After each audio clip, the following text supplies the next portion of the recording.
But what I really want to talk to you today about is onions. So we had this thing where we were going to come out in overalls and farmer hats and straws and bring in some baskets of onions, and we thought, well, we were told we only have a few minutes, so we probably won't go there today. So we're going to talk to you about onions and explain to you guys why we call our youth at Mays onions. So we call our youth at Mays onions because they're so similar.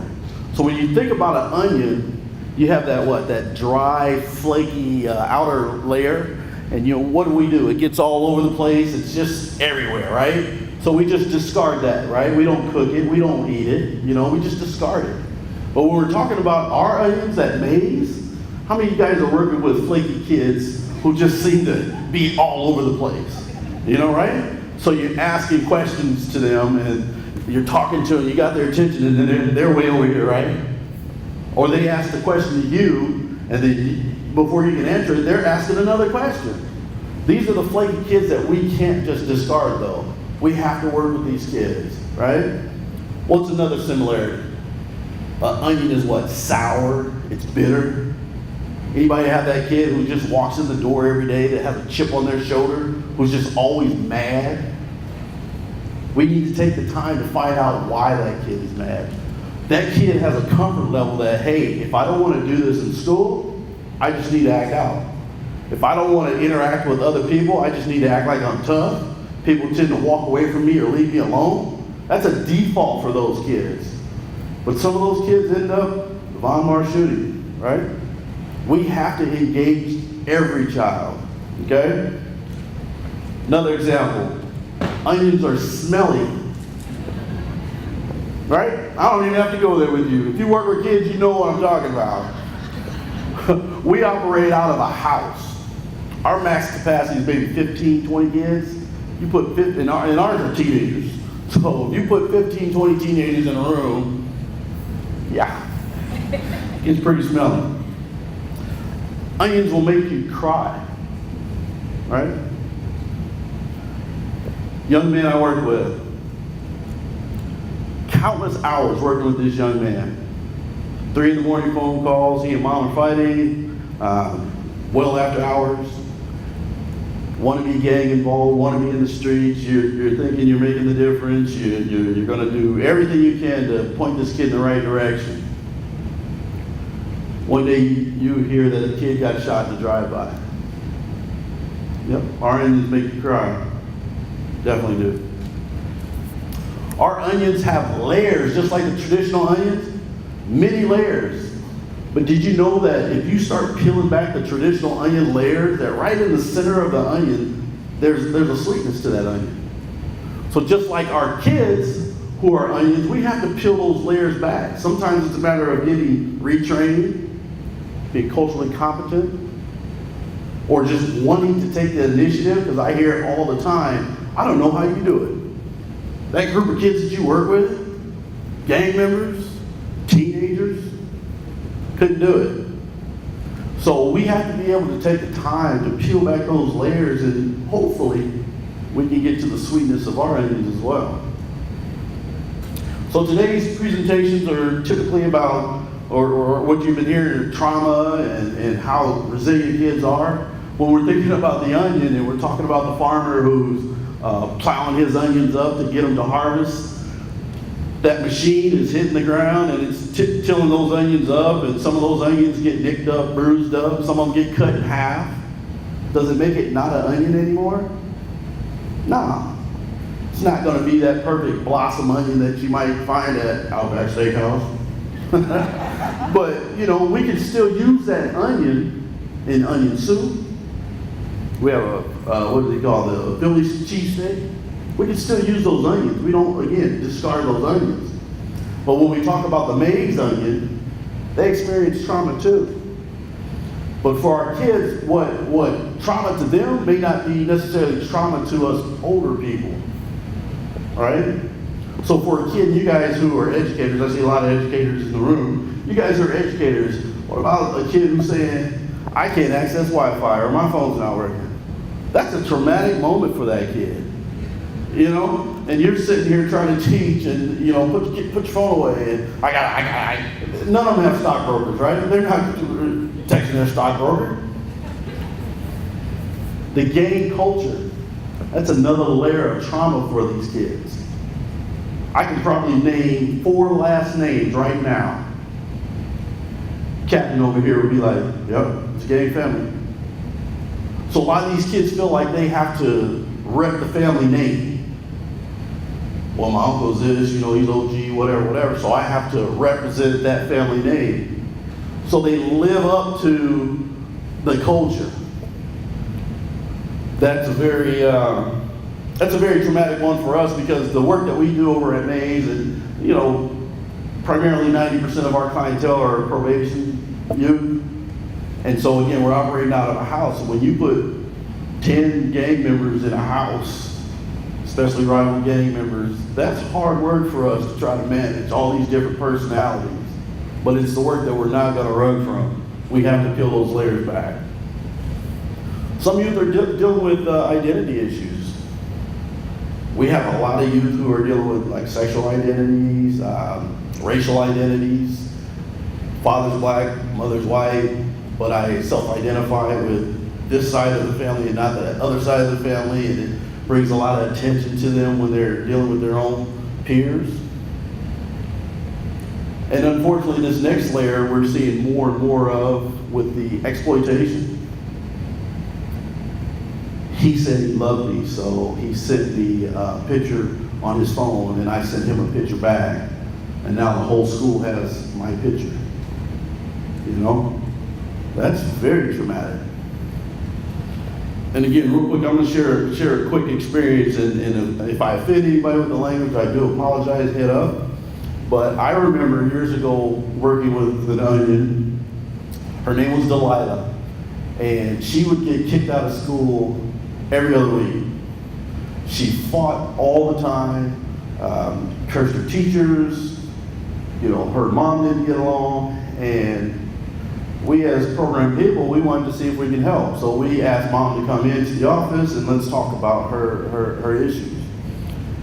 So I remember mom coming in, and mom was very upset with Delilah constantly being kicked out of school. And mom said, I can't wait until this bitch turns 18 in 3 months and 4 days so she can get the fuck out of my house.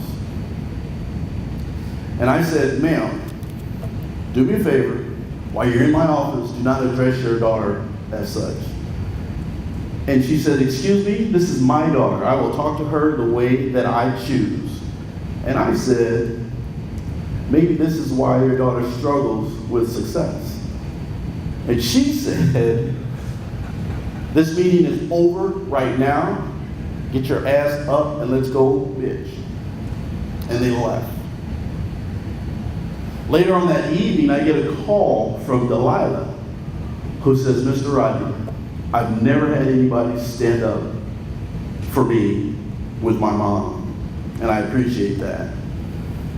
That was traumatic, because I watched the air leave this young lady when her mother called her that. The other traumatic piece was for me, because I've never since that day seen that girl again. I don't know where she is. I don't know what her outcome was. But I do know I had to peel back a few layers. Mom was going through her own challenges. She needed to hear it. Okay? So as we're talking about the different layers of trauma, we want to talk about how kids react to trauma. That's where Mr. Taylor comes in. Right.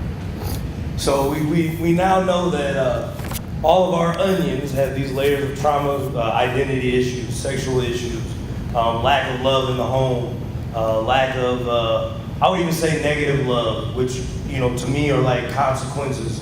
You have parents that say, he grown, he think he grown with his bad ass, he can go on and get it, live on his own, So they don't have the,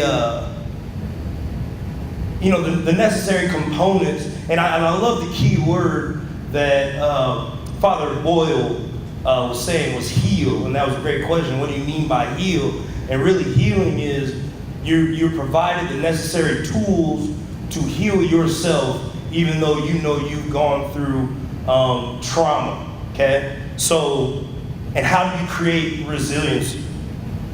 Our program, the way we create resiliency is we have 5 key elements that we try to coach or that we try to teach you. I'll list the 5 key elements and then I'll explain how they coincide with dealing with your trauma, okay?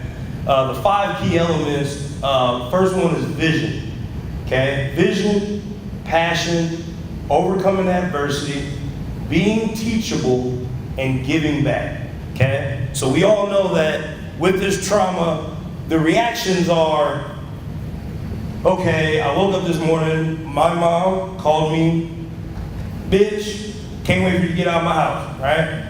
Still got on the bus, still was able to make it to school. Still kind of pissed off that day, okay? Teacher is doing the English assignment, not particularly good at English. She calls on me to read something.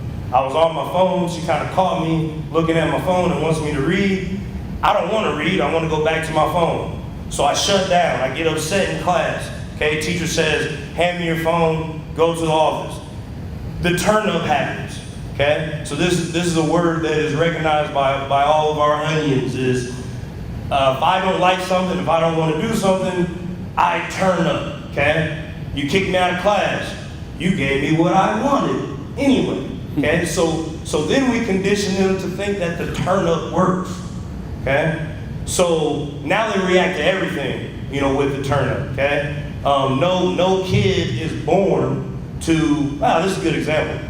Everyone has seen that viral video of the little child talking about, I'm the daddy, you're not the mama, I'm the daddy. Who's seen that video, the little baby? Yeah, so you guys know what I'm talking about. That is trauma, okay? So think about that 2-year-old kid, now 5, now 8, now 13, okay? They've been comfortable with this demeanor of, I gotta have this hard exterior shell, okay? I gotta show people with my aggression, even passive aggression, that when I'm ready not to do something, you're not gonna be able to make me do it, okay?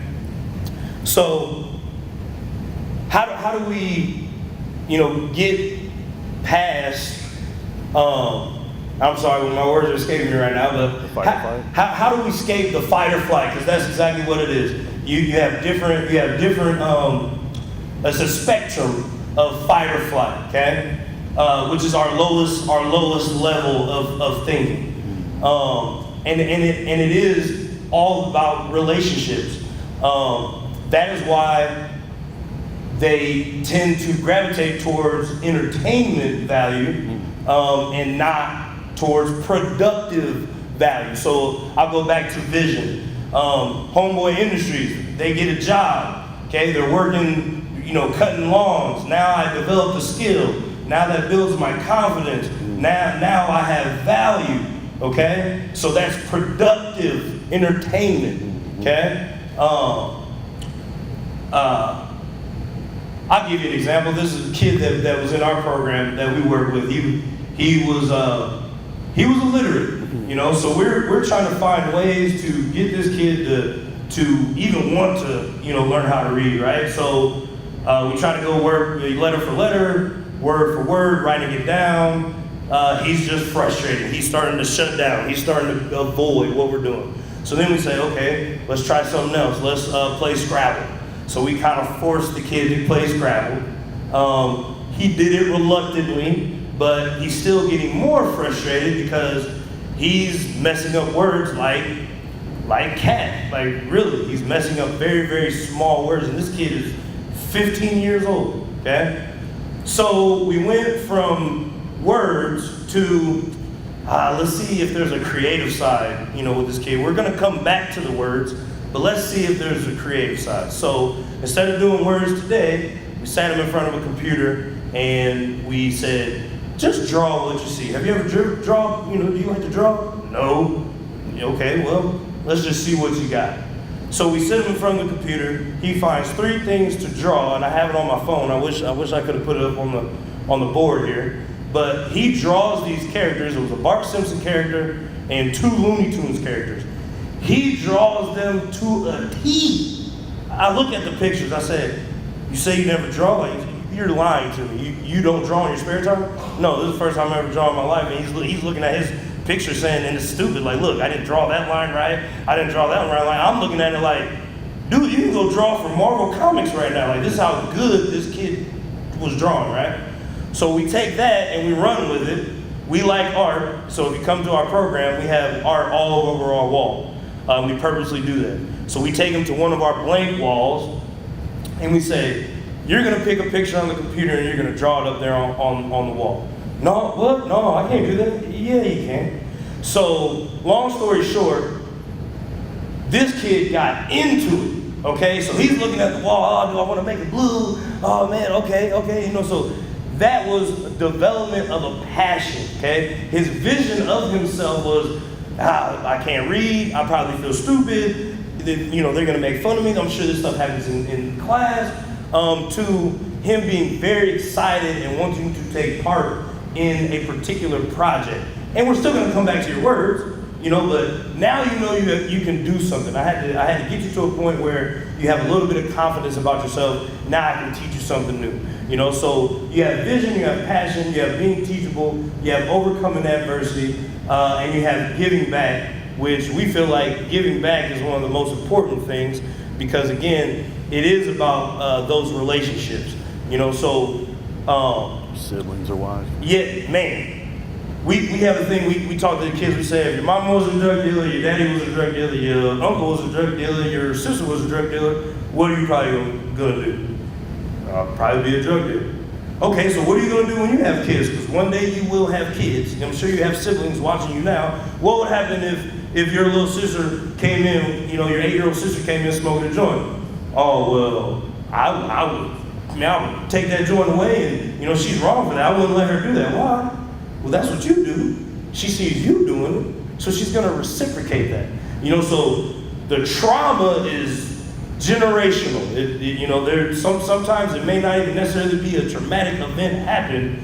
The trauma can follow you throughout your life. But giving back, we always said, again, this is just a program is a program is a program. You just can't put a program on the street and say, now the program's gonna work for this particular kid. It will never happen that way. It's the relationships and the people within that program that are going to open up that person's eyes to something new. You know, Rodney mentioned the Hoods to the Woods program. You know, so we will be doing this. We did it last summer. We'll be doing it again this summer. We take rival gang members, 10, and we put them on teams, and we take them out to Colorado. We do whitewater rafting. We do ropes course. We do camping. You know, in you know the woods. You know, and we're like, yeah, you guys are, you know, good on the street on 30th and, you know, 24th Street, but what you gonna do out here? You know, like, ain't no GPS out here, you take your phones, you know, so yeah, you're gonna have to trust somebody new. You're gonna have to trust this white boy tour guide that you've never met, you know, on how you're gonna explore through these woods and how you're gonna learn how to stroke. We had to learn how to stroke, and you had to yell out stroke, and, you know, after a while, these kids were, you know, the only time I've ever seen mountains is on television, you know, so opening yourself up to new experiences, learning new skills, developing yourself, self-development, you know, is just huge, you know, with what we do. And those are the ways that we help our onions become resilient. And then the last thing I'll leave you with, because I know we have to bring Cecilia on, is that a lot of these things, in order for it to work, we like to say you have to have time, love, and consistency. You know, I have to have the time to be able to love you, okay, and then build that relationship, and then I have to be consistent, you know, with my message with you. So that's what we do at the Maze program.